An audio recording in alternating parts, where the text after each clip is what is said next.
அரண்மனையில் நகை திருடனை பிடிக்க போகும்போது தளபதியும் அவங்க ஆளுங்களையும் கட்டி தொங்க விட்டு போயிடுறான். திருடனை பிடிக்கிறவங்களுக்கு நிறைய காசுன்னு சொல்லி கவர்மெண்ட்ல அனௌன்ஸ் பண்றாங்க.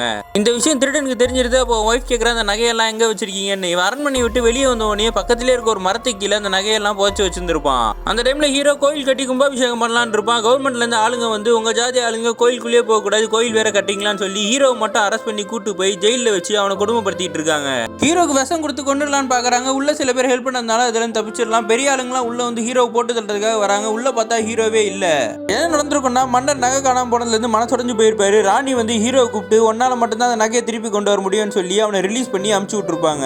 ஹீரோ திருடனை தேடி போகும்போது திருடனோட ஒய்ஃப் அந்த நகைகளில் ஒரு செயினை கழுத்துல போட்டிருக்கா. அவளை வச்சு இந்த ரெண்டு திருடங்க எங்க இருக்காங்கன்னு கண்டுபிடிச்சு அவங்க கூட சண்டையை போட்டு அந்த நகைப்பட்டியை திரும்பி கொண்டு வரான்.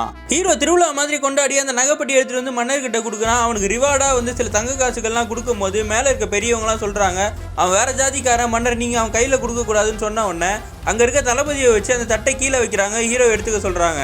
எனக்கு தங்க காசெல்லாம் வேணாம், நான் மன்னருக்காக தான் எடுத்துட்டு வந்தேன் ஹீரோ சொன்ன உடனே மன்னர் பெருமைப்பட்டு நீ எங்களெல்லாம் அவ்வளவு பெரிய ஆள் ஆயிட்ட, அதனால வந்து அவனுக்கு கௌரவ பட்டம் கொடுக்குறேன்னு சொல்லி ஹீரோவை தளபதி ஆக்கிடுறாரு.